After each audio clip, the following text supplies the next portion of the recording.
This week on the Movies News Show, we talk about Whedon's take on Wonder Woman, Han Solo director's Out, Cars 3 box office, HBO takes on the Watchmen, and then we're going to rank the top 10 best summer camp movies. Stay tuned.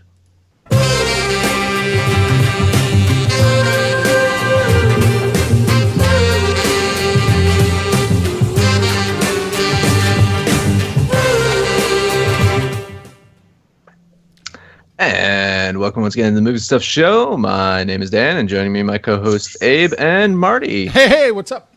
Good evening. I almost had the chat over my face, which would have helped. It would have helped. We can. Hey! See, that's the magic of what Abe can do. Like, if you wanted it, Marty, if you want the chat over your face, he can do it. Yes. If that's what you really want. I think it would help in certain demos.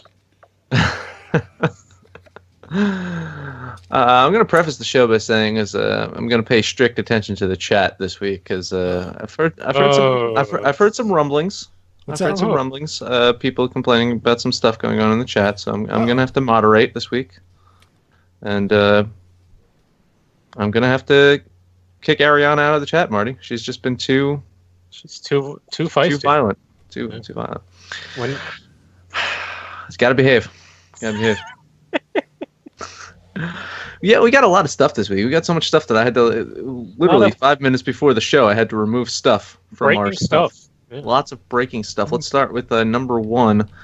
This is not breaking news. I guess it's the oldest of the news on our stuff, but I'd say the most important because it involves Mr. Joss Whedon, the man tasked with directing Batgirl. Apparently, he likes to write female superhero movies because he's got a script for a Wonder Woman movie that leaked. And, well, the internet went all internet-y on him. They were not too pleased with Mr. Whedon. Abe, did you see any of the script?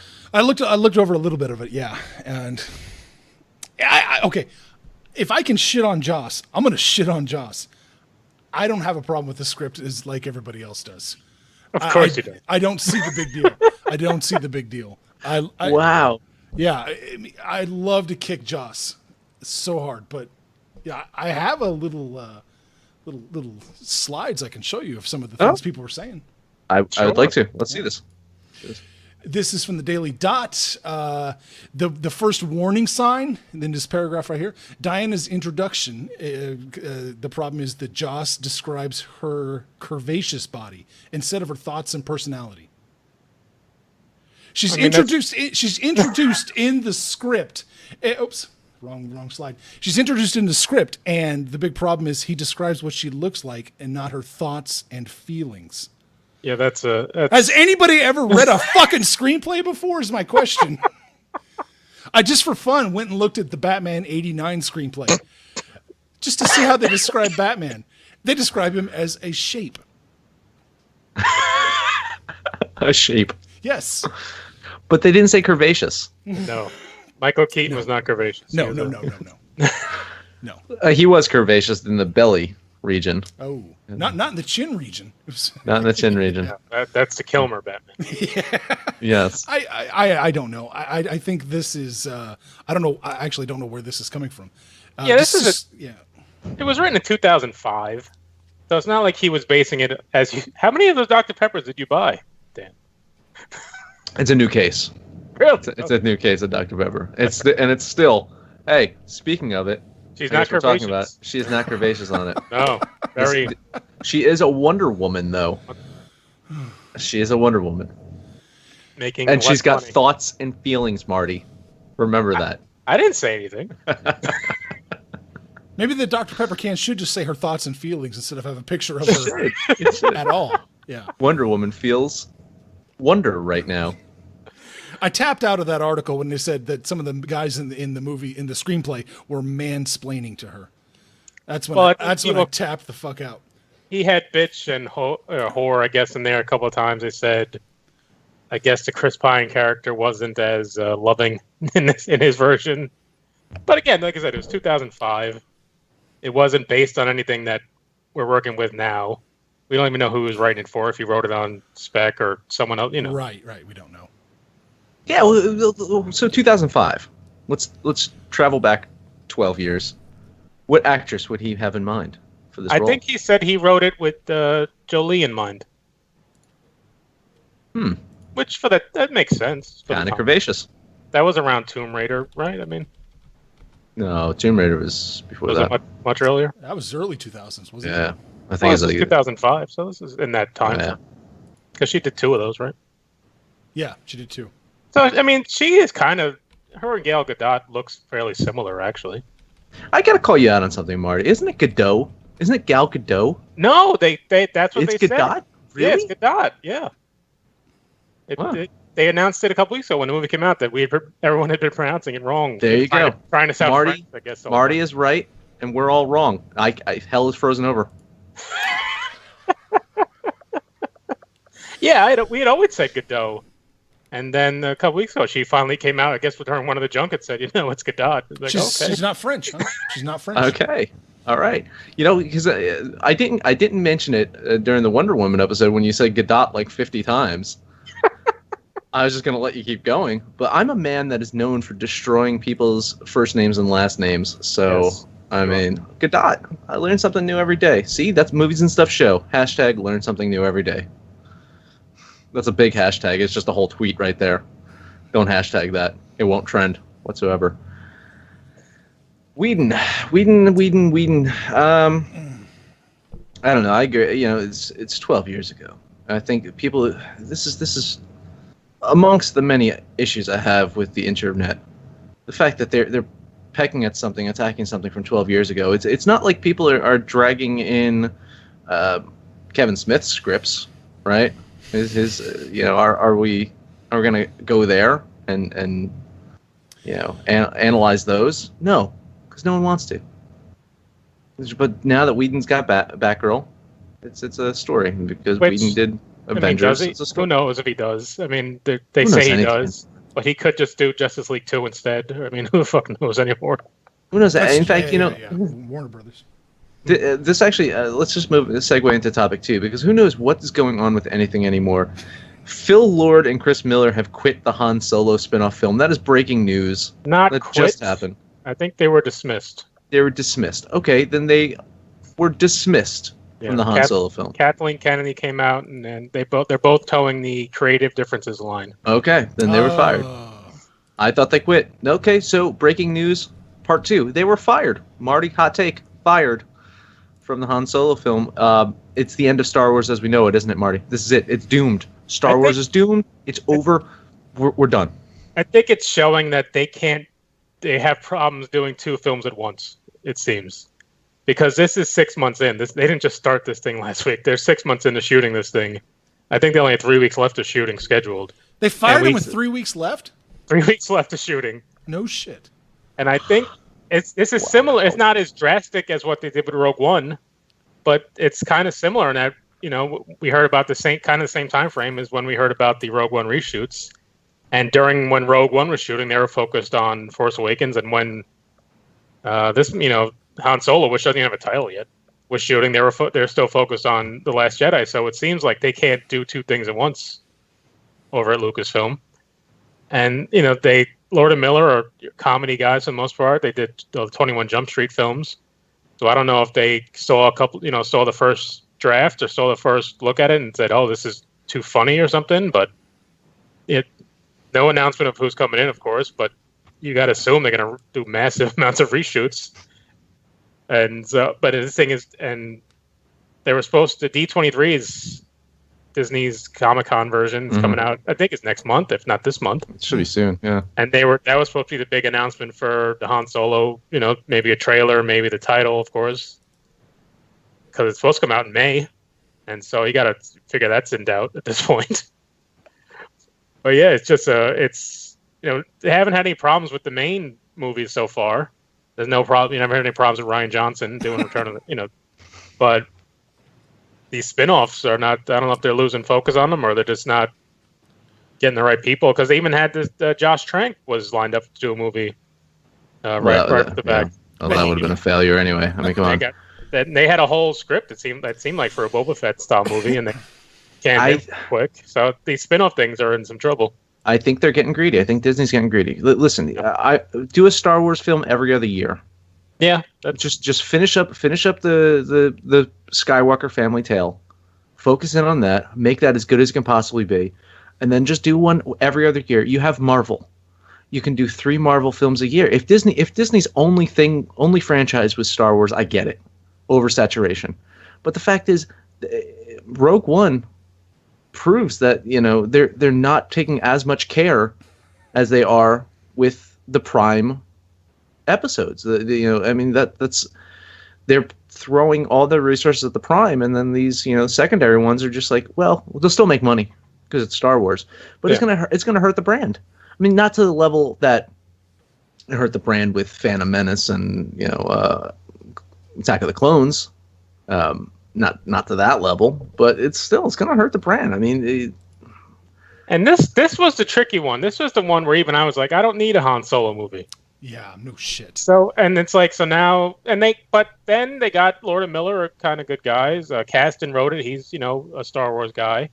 And they got a lot of talent in there with Woody Harrelson came on and Emilia Clarke and even the kid that's playing Solo. You should have stopped at Woody Harrelson.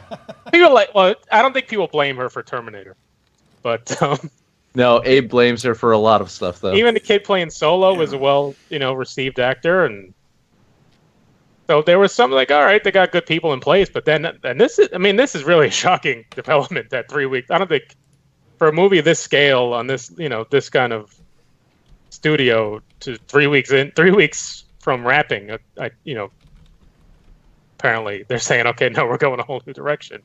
It's not like saying, all right, we need a new sound, we need a new sound guy, we need a new soundtrack or something, or new right. These are the fucking directors. Yeah. But it also makes you wonder, like, what kind of value is a director nowadays? Yeah, I'm just thinking the creative, the director used to be the creative force behind it. The main thing for the director was to have the vision for the film, was to tell the actors what their motivation was, and get them in the right mindset to live that vision. Right? You have so many creative forces involved now. You've got so many directors involved in it. I mean, think of some of we've mentioned this in some of our reviews.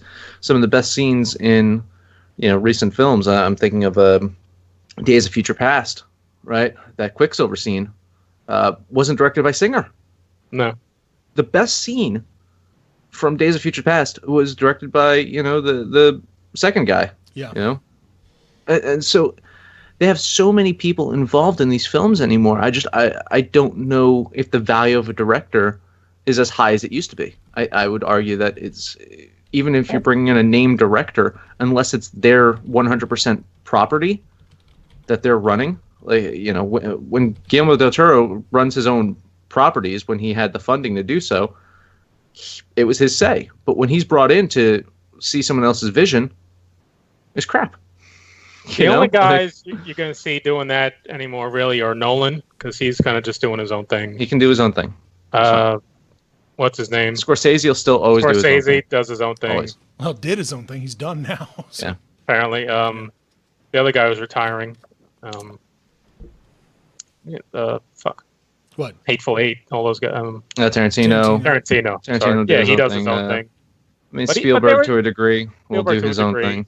But they were even saying that they were letting Rian Johnson. They let Trevorrow. Trevorrow do their own thing. Because but even with that, it's the main property, and they're still involved in it. They're so heavily involved in that process that, yeah, they're doing their own thing, but it's got to feed the main. It's got the prime. What's it? The prime objective there. Prime directive. Prime directive. Yeah. Looking at the chat right now, Talia's saying that the director has now just become a brand name, like executive producer. It is. It's his brand name. It's you sell it. You sell it on the director. Robert Maley saying, I thought the director just sits in a chair and counts a fat stack of cash. Also true. Yes. Also true. But that's used to be what the executive producers did. Yeah, no. It's now the executive producers. It's like the economy, right? If one person realizes I can make a lot of money from doing nothing and stealing from people, then another person's going to do it as well, right? I mean, it's stealing our our hearts with these movies, right? These Star Wars movies, these classics, like Rogue One.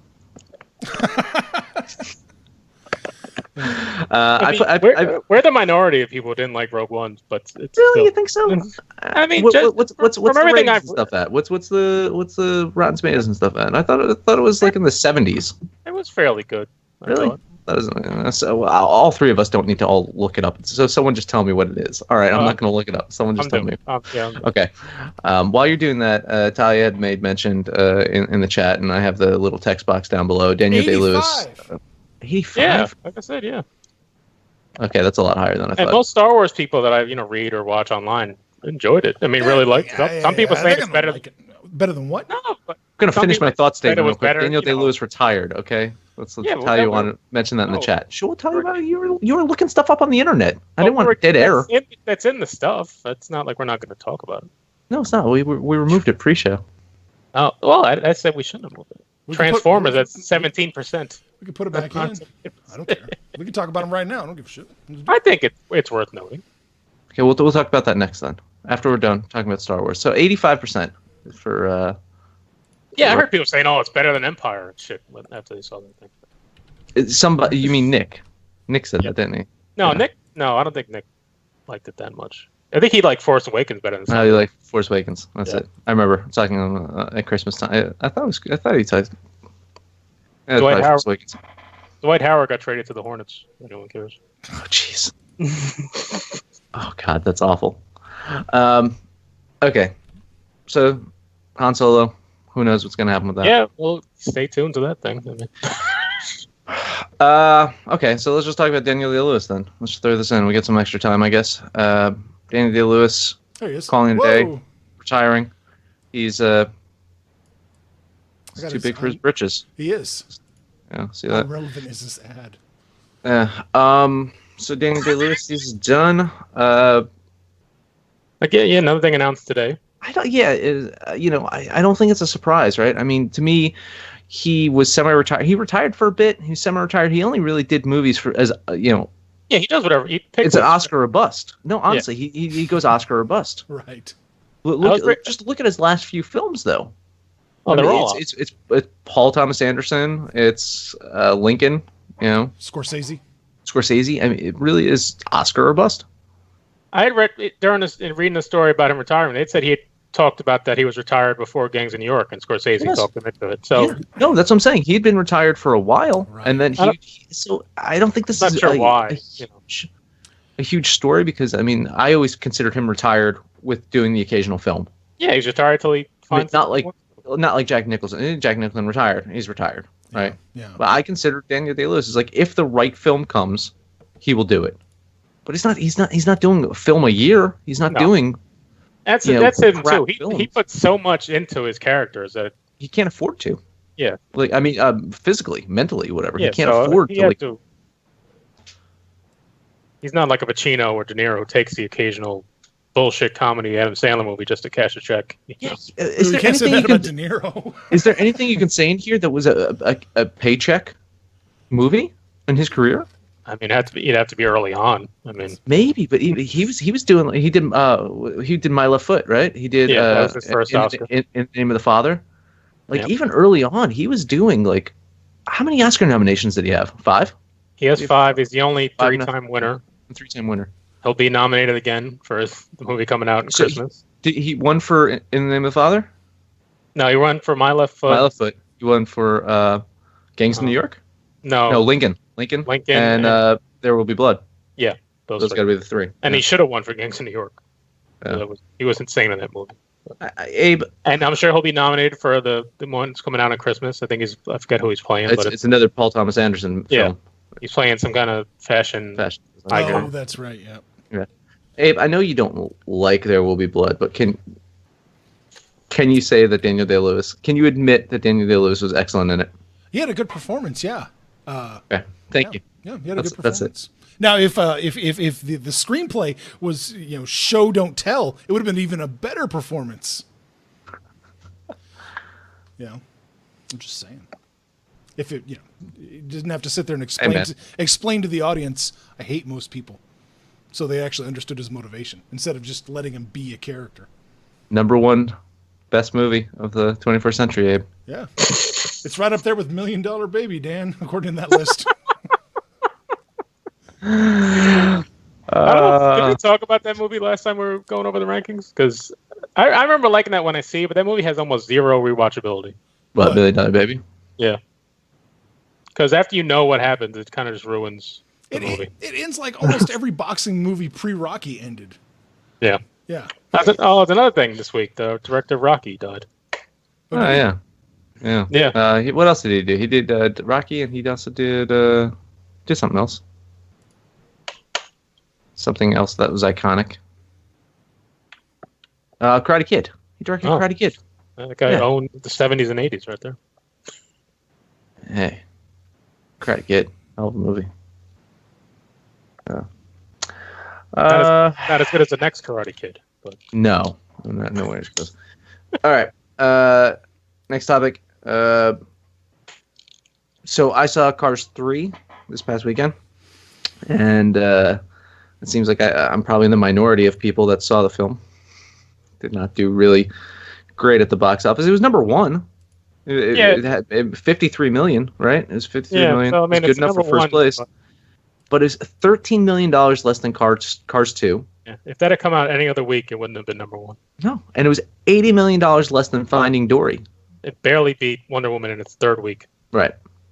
And I love the first Cars. I actually got in with Jamil, a little bit of a debate on Twitter whether Cars 1 is a classic, and I see where he's coming from. I mean, when you're looking at the Pixar brand of films, and thinking of Toy Story and Up and like Wall-E, you think of these classics. Those are probably the ones that people think of classics. They probably don't throw Cars in there. I love Cars, and it's my daughter's first movie that she ever saw, so it holds a kind of a special place for me. So I do think that Cars 3 suffered from Into Darkness, #synergy, because what Into Darkness did to the Star Trek brand, I feel like Cars 2 did to the Cars brand. And Cars 3 is a good movie.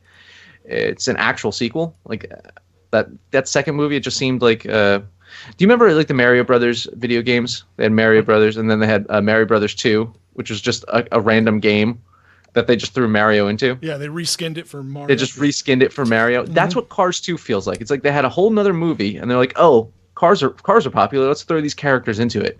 Cars 3 is an actual sequel to Cars. Like, it makes logical sense that this is the progression of the film series. But I think it's the end. I think it's the end of the franchise here. Didn't do well money wise. Critically, it's okay. Like, people are giving it okay ratings. And the other thing in box office news is Wonder Woman hasn't been doing well internationally. So, Marty, what is your hot take? It's not that it's not doing well, but it's just barely making more than it has domestically. So it's made $279 million here, and it's made like $290 foreign, which is just not something you usually see. Suicide Squad made over $100 million more foreign, that no one likes that movie that I can talk to. Even BVS made $200 million more domestically, and we're seeing, than it did domestically. And since we're seeing movies like Fast and Furious and The Mummy, and we'll see it this week with Transformers, and even with Pirates of the Caribbean, movies that everyone, at least on this side of the river, thinks is shit, that are making so much money foreign, and in a movie that critics, agree, fanboys agree is a great movie in Wonder Woman. The fact that it's not making money overseas, I don't know if it's, you figure it has to do with the fact that it's a woman-led movie. You think how's it doing in China? How's it tracking in China? I know there are certain countries that just didn't play at all because she's from Israel. Yeah, we knew that, but that wasn't going to be an issue in China. But I do wonder if it's a female. Yeah, I would think it's a problem in China. Maybe, I don't know. They have some female-led movies in China. Maybe. Ghost in the Shell did. 38 in China. Yeah, that's not a lot at all. That's not great. No. Oh. So what if Fast and Furious did like 150 in China? Yeah, right? Fast and Furious is a $1 billion movie off of just 200 here. Jeez. Which is almost unheard of. I think that is unheard of. Yeah.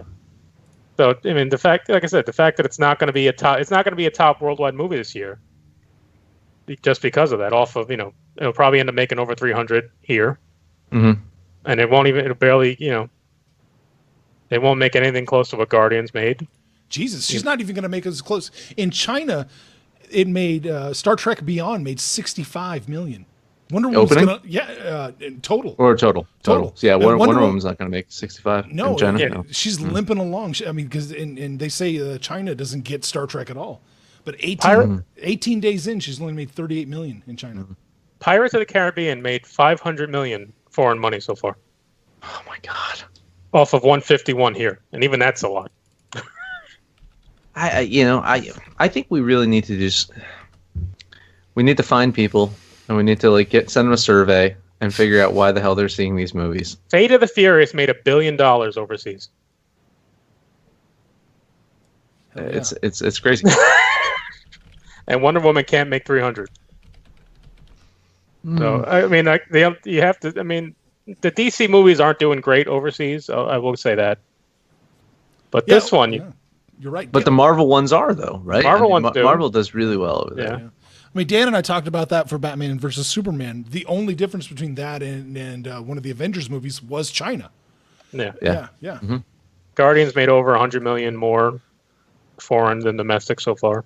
Do you think one of the issues with China might be when things get a little too philosophical in regards to, because it's written in the English language, right? And I mean, China's catching up with speaking English, but still, there's kind of concepts or cultural things that are still hard to grasp. And I think you and I had this conversation in general about sci-fi that is written in the U.S., Abe, and how if there's these very heady concepts, it could impact the audience. And whereas if it's simple, straightforward, like Transformers, like Fate of the Furious, like these generic Marvel movies, if it's just kind of like, oh, it's like beat for beat, here's Act 1, Act 2, Act 3, and here's protagonist, antagonist, and here's it could be plot point 1, blah blah blah. It might be, and World War I didn't really affect China. I wonder if that's a factor too. Fair point. Yeah. Fair point. How's this tracking in Germany? I have no idea. Yeah. So. Well, yeah, that just piqued my interest this week. So I always try to look at the box office. Stuff. Yeah. I got one more stuff. We fit stuff in before we do. Yeah, we've got a couple minutes. Let's talk about one more stuff. Let's see. Breaking news again. HBO is going to release a Watchmen TV series with Damon Lindelof from Lost and Leftovers fame helming it. Abe, you don't seem to think this is a good idea. No, I don't think this is a good idea at all. I don't think Lindelof is up for it. I really don't. Really? I really don't. Well, you think he is? No. Okay. Man, I mean, what in his career? And I know none of us have. You guys? I didn't watch Leftovers. Jamil said it was fantastic. Jamil said it was amazing. I watched season 1. Yeah, and then I kind of stopped caring. But I've heard mixed things. Tom said it just didn't end well. It kind of was a muddled mess at the end. Season 3. Yeah. I wonder if he's going to team up with Kurtzman. Not Kurtzman. Who's the other guy? Sorry, it's Lindelof and there's Orsi and Kurtzman. No, not Orsi, not Kurtzman. It was the other guy he did with Lost. Really tall guy. I'll think of it. 1 second. I'm going to Google it. Lindelof. Was there? I know it just came out today, but was there much to what kind of time period they're talking about with this one? Because there's so much you can delve into with that. What do you mean time period? Like when is it? Yeah. When is it coming out, or when is it occurring? No, when in the Watchmen kind of timeline. Are we actually? You're talking about the Watchmen, the prequel comics they wrote and all that shit? Yeah. I didn't think anybody liked those. Yeah, no, but I'm saying. Yeah. But is he just going to exist in the movie time or just before that? Yeah, it's a good. I don't know. It's a good question. Yeah. Carlton Cuse is the one I'm thinking of. There's a lot to delve. I mean, there's a good subject matter. I really love. I know some people are hit or miss on a movie. I really liked it. I like the movie too, and it's going to be interesting to see. We've got the comic book ending for Watchmen. We've got Snyder's ending, and how can Lindelof fuck it all up? That's really. They gotta go back. Yeah, right. But yeah, I'm really curious how he's going to screw this up. And HBO needs turns back time. They need another hit on HBO because they're kind of. Well, I mean, Game of Thrones is going to take a big break apparently. Yeah. What's taking a big break? Thrones? Game of Thrones, yeah. Well, I think the reason that they're doing that, they're trying to stretch that out, is so they can work and develop the spin-off type things for the side things of that. That's going to be Leftovers just finished, which wasn't a huge hit anyway. No. Talia mentions in the chat, about bringing back Deadwood. Who knows? Yeah. But that was just for a movie. It's going to be a movie. Yeah. Yeah. So that's a one and done. They've been talking about that. I haven't heard any news about that. Is it still coming? No, it's still coming. Apparently, they're still working on it. Who knows? Didn't the guy? Isn't he on an allowance? Didn't his wife put him on an allowance? Right. He's a gambling degenerate. Right. Yeah. So Thrones only has 10 this season. It's got 10. Starts in a couple weeks. Finale's only going to have less than 7. that, I believe they said. Yeah, and they're going to be longer episodes, but actually no, it's not 10 this year. I think it's 8 this year and then 7 next year. Yeah. So and they're taking a huge break between those two. So. Yeah. Well, they took a huge break to get back to this one. Yeah, it depends on the weather. The season's usually over by now. Like I look at my Facebook feed and I'm seeing like the last year type thing, and it was talking about the Battle of the Bastards and stuff like that. Yeah. HBO needs another hit. Yeah. Right now it's just comedies for the most part. Yeah, they have these. I guess they have the one-off things that seem to do okay, but nothing spectacular. Like they had that John Turturro one, The Night of, that got critical acclaim. Yeah. I don't know if a lot of people watched it though. True Detective died on them. They're still working on that, right? They're still working on season 3. Who knows? I'm excited. But like I said, I'm excited. A lot about of material to plagiarize, so you can. Yeah,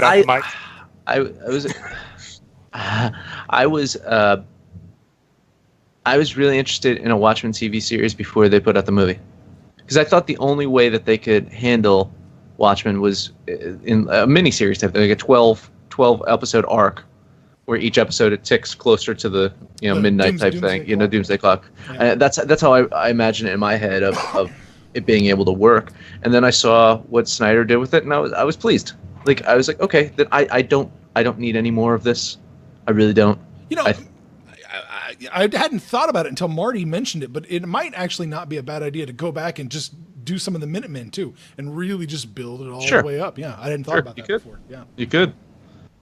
Yeah, I mean, if you're doing that, then maybe that makes sense. But to do the straight up like adaptation as a series, I don't think it's necessary anymore. I wouldn't even be interested in that really. Yeah, well, there's so many comics out there that you could. Yeah. I'd probably watch like an animated version of it, maybe, but I don't know. Yeah. Like same thing. If they're gonna do anything animated, there's plenty of material out there. I'd rather see instead of another Hellboy movie, I'd rather see an animated Hellboy series on HBO, a half-hour Hellboy series. There's so much material in Hellboy that they could do that with, and they can have it be violent and have with cursing and stuff like that. I think it would work really well. Not Spawn. They're done with Spawn. No more Spawn. No more Spawn talk. We talk about Spawn at least 3 times a year. Yep.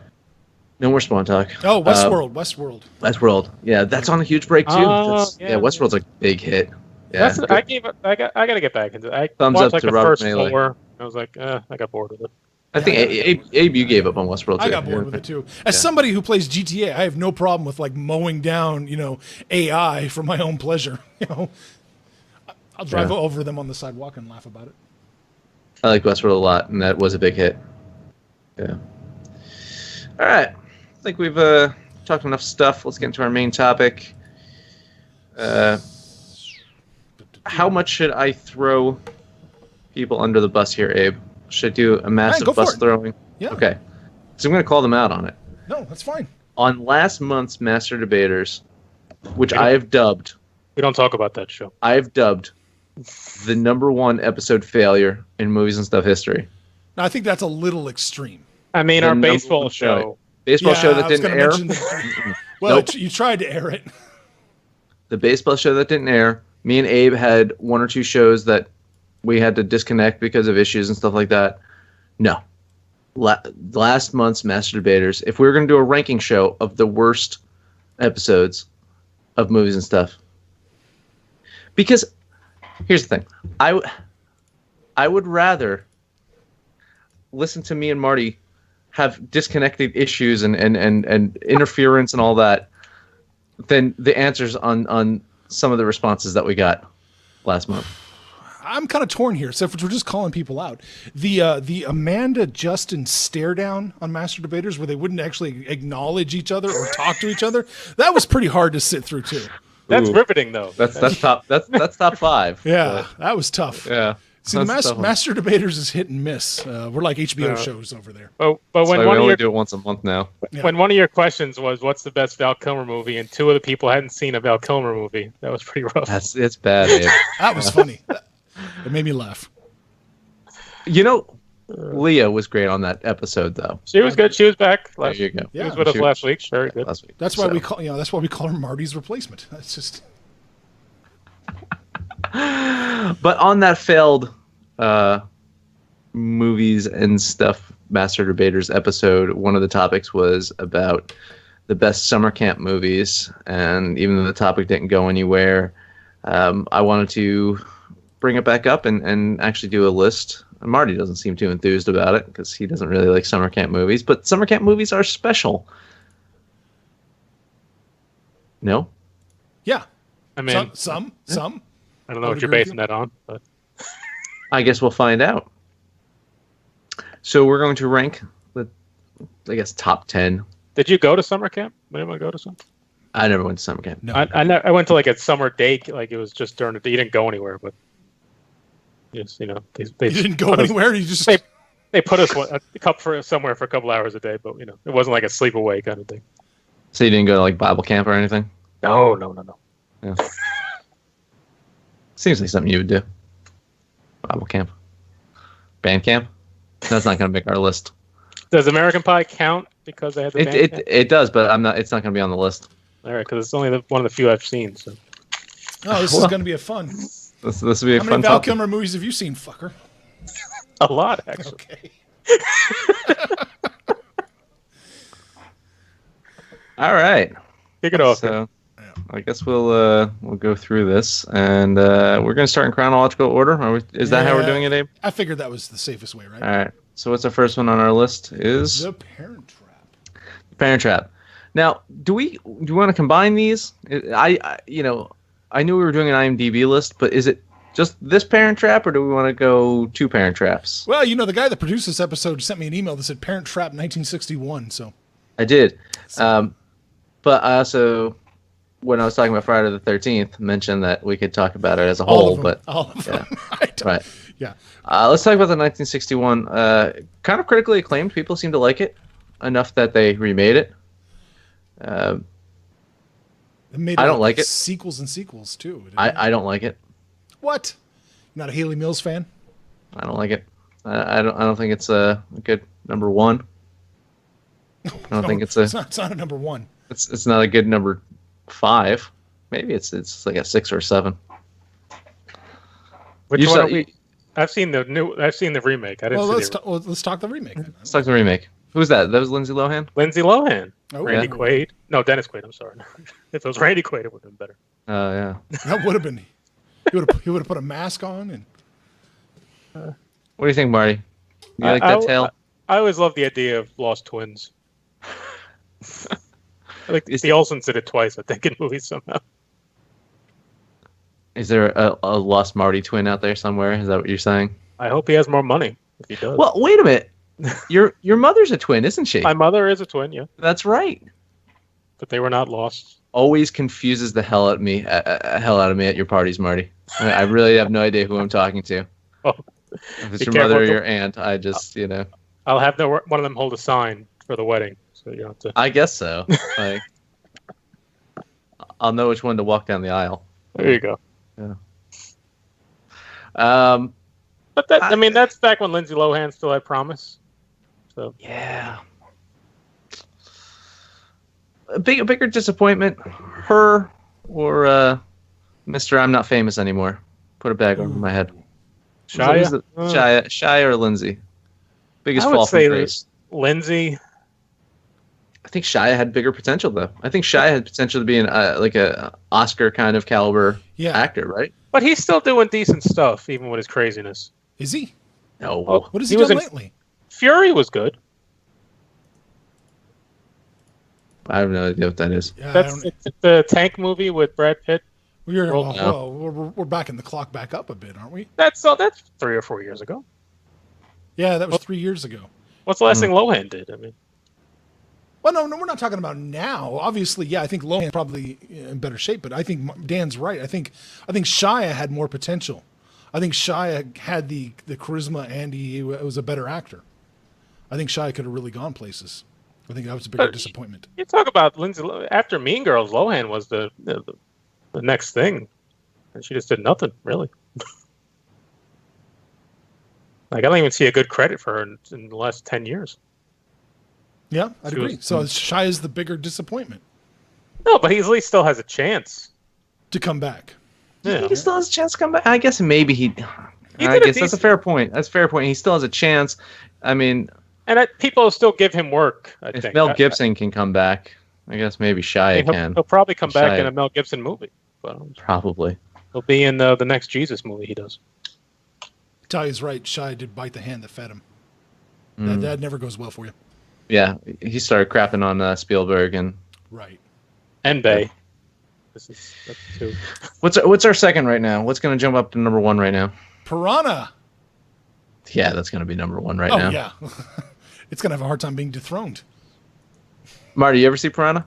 I have not. Oh man, it's fun film. Super fun film. Has it to do with the fish? It does. About piranha. Then that's the winner for me. You big fish man? I like to go fishing. Piranha was what, 78, right? 78. Late 70s was Piranha? Yeah, 78. Yeah. There we go. I think I'm spelling piranha wrong because I can't even find it on IMDb. That was like what? So Jaws was 75. And Piranha was just like the evolution of Jaws. Right. I think piranhas are scarier in a way than sharks because there's a lot Joe of Dante, right? Joe Dante, yeah. Joe Dante did that. And then he followed that up. I don't know if he directly followed it up, but soon after he did Gremlins. He did, he did the head that. He did Piranha, then Howling, I think. Did he do the Howling before Howling? Gremlins? He did that before Gremlins, and then he did that episode, or the segment of the Twilight Zone movie. Oh, yeah, that's right. Okay. Yeah. Pretty good start to a career. No, really, really good. Piranha's campy, but it I don't know. It's got a certain charm to it, right? I mean, Oh, absolutely. It's so much fun. yeah, Yeah, so I think it's earned its place on the number it's one. it's gonna be tough. All right, what's number 3 then? The one that's going to knock it down. Meatballs. Yeah, all right, there's your number 1. Yeah. All right. Sorry, short-lived Piranha. Right, yeah. You had your chance there. So we got Meatballs. Meatballs. Does Meatballs 2 make the list?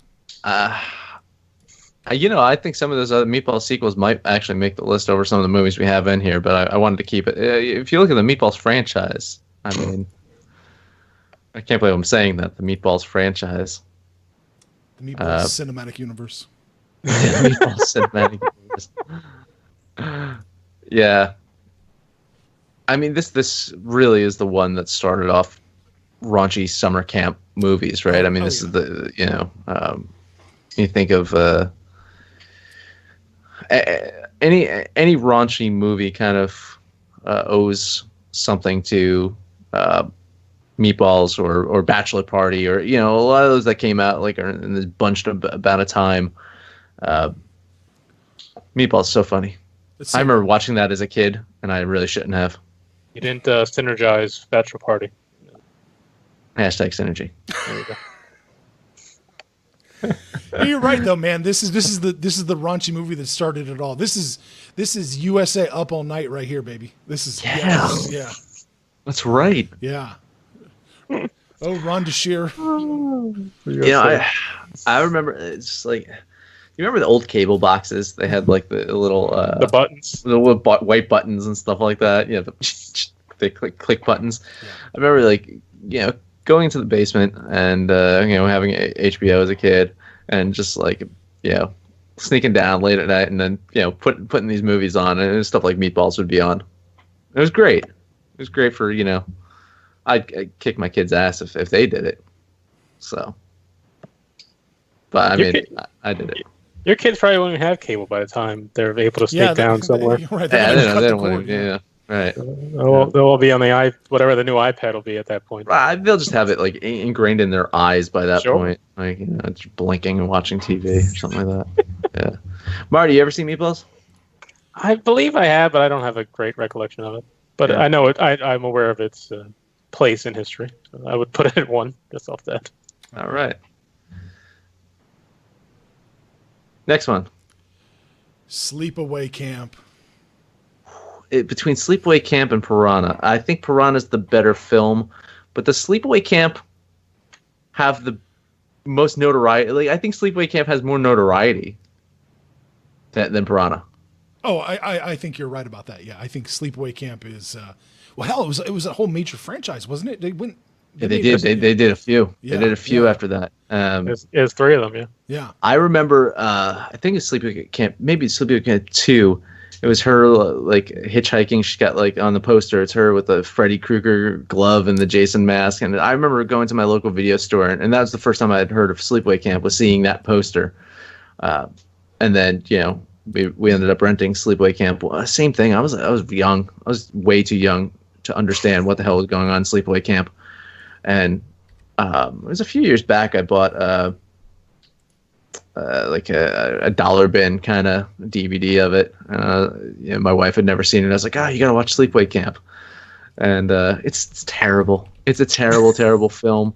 But so enjoyable. So enjoyable. Like, some of the murders are like, you think of Final Destination. Final Destination like ripped off a lot. I mean, I love Final Destination, but it ripped off a lot of these like silly kind of like deaths from Sleepaway Camp.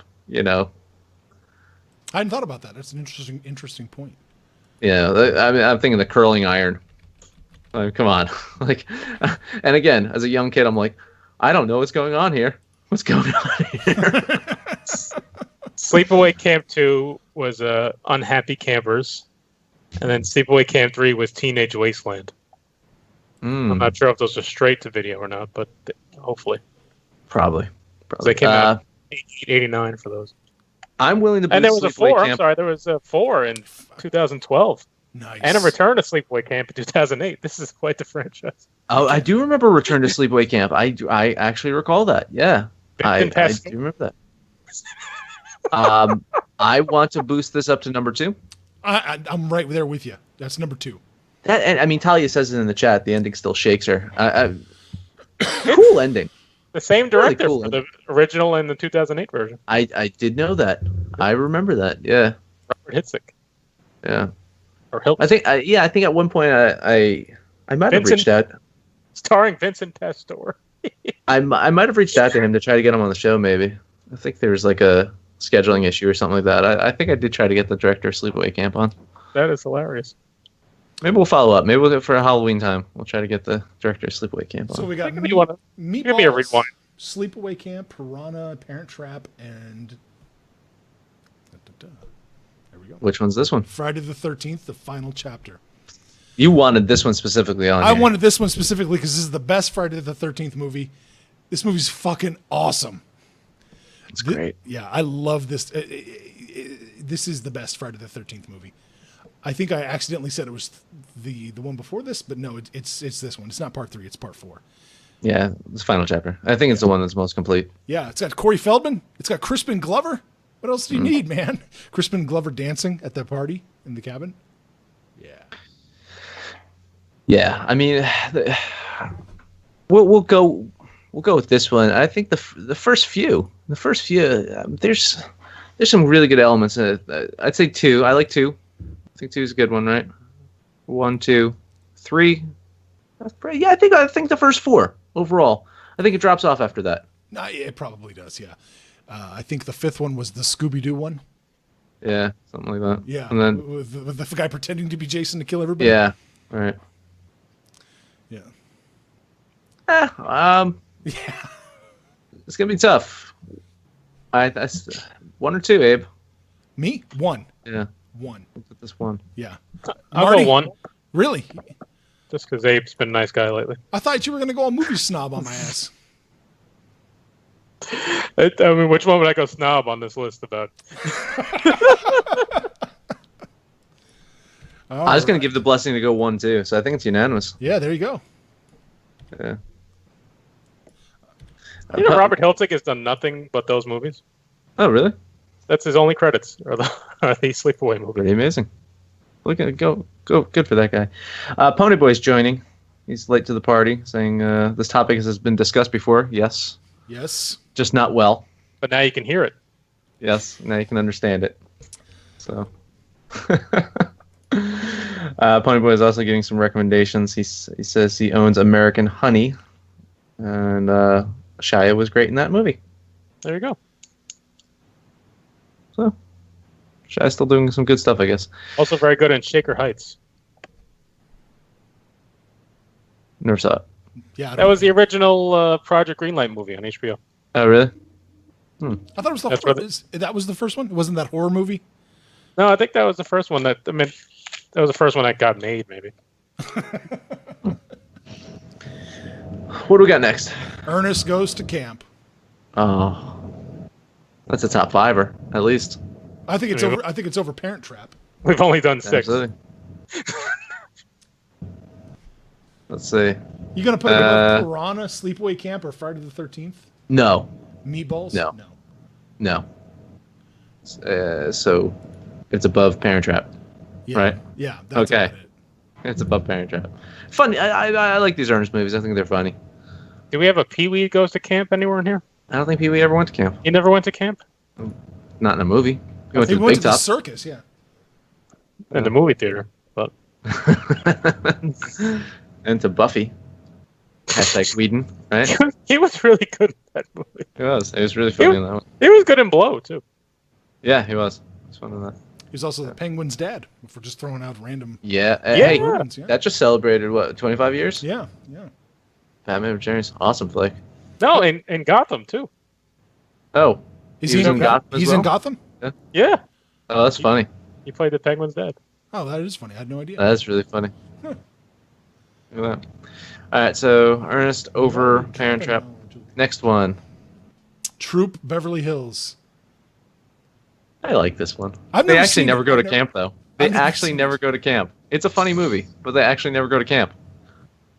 So, I mean, does it get disqualified? Does it get penalized because they actually never do go to camp?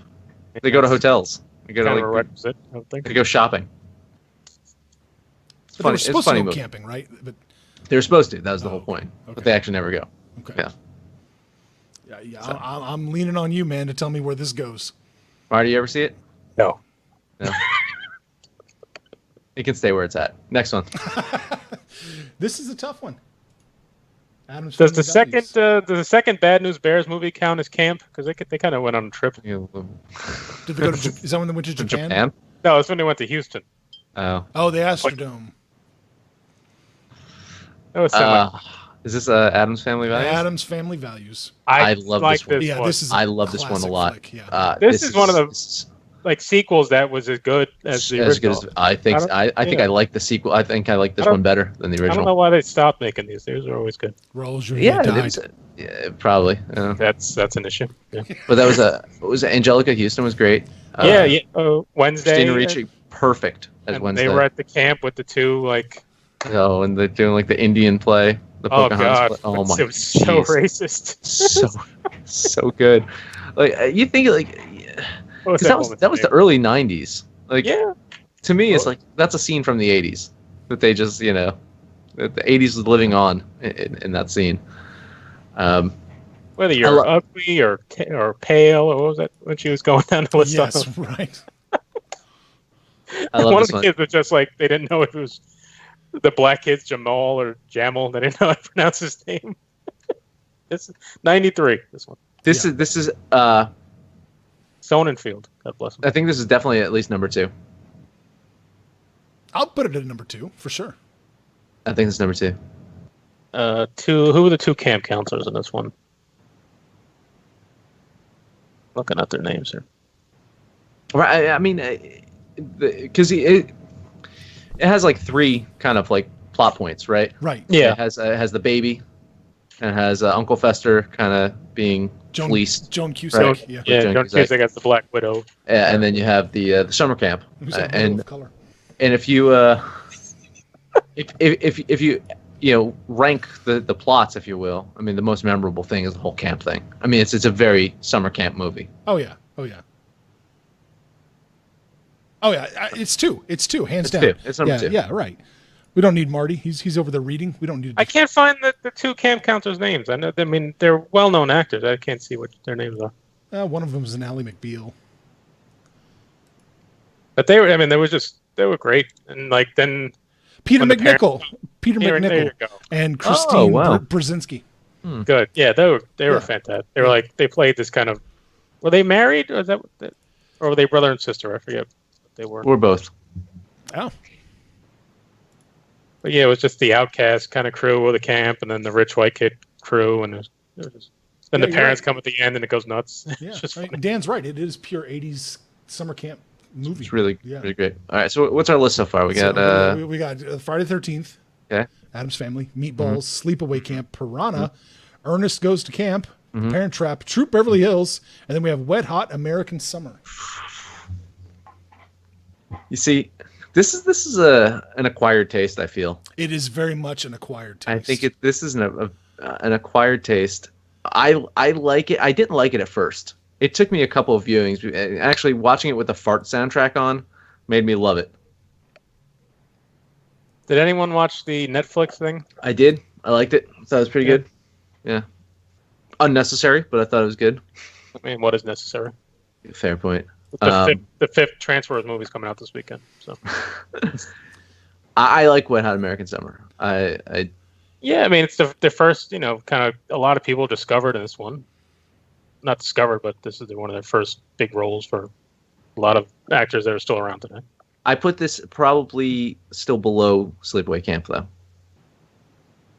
I know I'm in the minority here. I don't get David Wayne. I don't get him. Yeah. I don't get this. I don't get Stella. It just does not. It does not ring funny to me. So I'm recusing myself on this one. So what's number 6? Right? Number 6 is Ernest. It's above Ernest. Number 5. Is it above Piranha? I put this above Piranha. Then you have Sleepaway Camp. It stops right there. Number 5? Yeah, it's 5. I can live with that. Marty? That's fine. Because I mean, we're about to get to one that is just going to challenge everything. It's Heavyweights? Heavyweights didn't make this list. I've never saw it. Well, I mean, if we're going off that, I shouldn't be on this show. We're finally all agreeing on something. We all agree. We finally agree. Marty should not be on the show. He finally says it. You heard it here first, folks. Breaking news. All right. Marty should be on the show. So this is the breakdown now. Friday 13th, Adam's Family, Meatballs, Sleepaway Camp, and then Wet Hot American Summer. Okay. Piranha, Ernest Goes to Camp, Parent Trap, Troop Beverly Hills, and Moonrise Kingdom. I love this movie. I know a lot of people have some issues with it. So I think it's great. I think it's one of Wes's best. It was a relief to see Wes come back and be funny after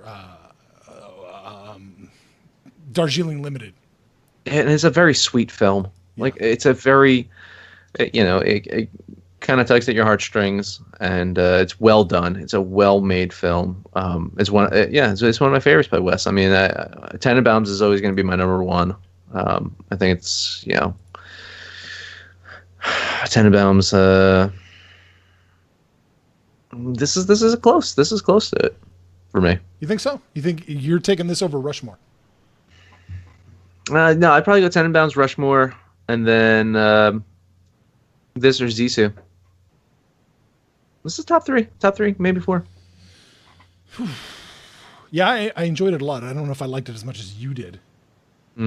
It's still for me Tenenbaums, Rushmore, Bottle Rocket, Moonrise. Yeah, see, I'm not a huge fan of Bottle Rocket. God damn. I got to rewatch it. No, I got to rewatch it. Dignan kills. Yeah, I got to rewatch it because I was never. Marty, are you a fan of Wes Anderson? Hit or miss. I didn't like. I actually hated Tenenbaums the first time I saw it, but then after rewatch, I loved it. And what was the one that came out last year? The hotel thing. I didn't really like that one. Oh, yeah, I wasn't a huge fan of that one either, to be honest. And Suzu, I didn't really love. That took me a second viewing before I really loved it. Because I mean, Bill Murray. I mean, yeah, I mean, you got to give Bill Murray a chance with anything he does. But like I said, yeah, he's hit or miss for me. Did you see Moonrise Kingdom or no? No, I didn't. So it's between me and Abe to figure out where this goes. Yes. I can flip a coin though if that's fine. Yeah. So Marty's yelling at us about no heavyweights, and my wife is yelling at me about no Camp Nowhere. Oh, Again, wow. yes, I agree with the wife on that one. I never saw Camp Nowhere. See, this is the problem when I slap together a script, like a couple hours before the show.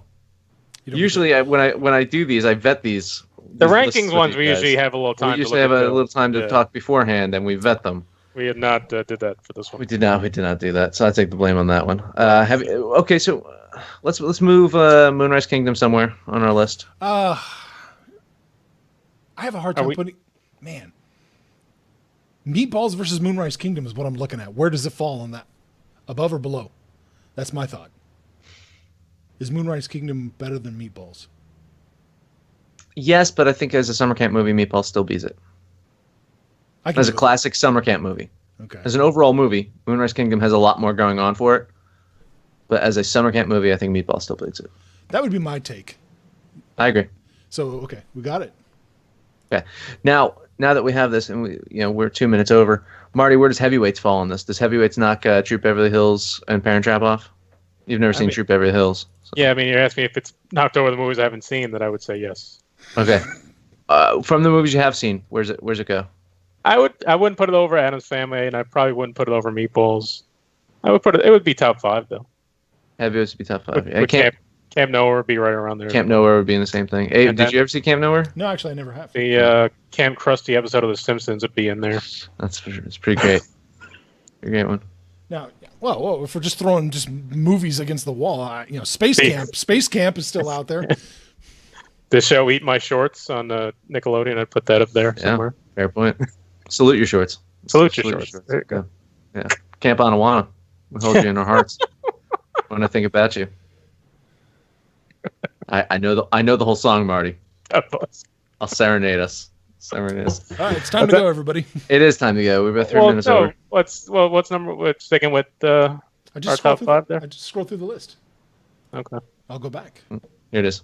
Here it is again. So let's just able to do a complete. Here's a final Friday count. the 13th, the final chapter. Addams Number 1. Family Values. Number 2, Number 2. Meatballs. Number 3, Moonrise Kingdom. Number 4, Sleepaway Camp. Number 5, Wet Hot American Summer. 6, Piranha. 7, Ernest Goes to Camp. 8, The Parent Trap. I think you missed one. I think you skipped the order. No, I think you just miscounted. Oh, okay. No. Anyway, if you want to see the list, it's on It's IMDb. a visual fucking medium. It's right here. Look at the screen, everybody. If you want to see the list, go to IMDb. This is where all of our lists kind of exist now, right? When we do a list episode, it's under the movies and stuff account. Movies and stuff account. You find us on IMDb. You can see the lists. Well, I'll link that in the description. There you go. Here's talk about the movies, but if you just want to see the list, go see the list. I don't care. Well, if they made it to this point in the video, I'd assume they saw the whole list. Probably. Yeah. Probably. Safe bet. See, I didn't have to block Ariana this episode, Marty.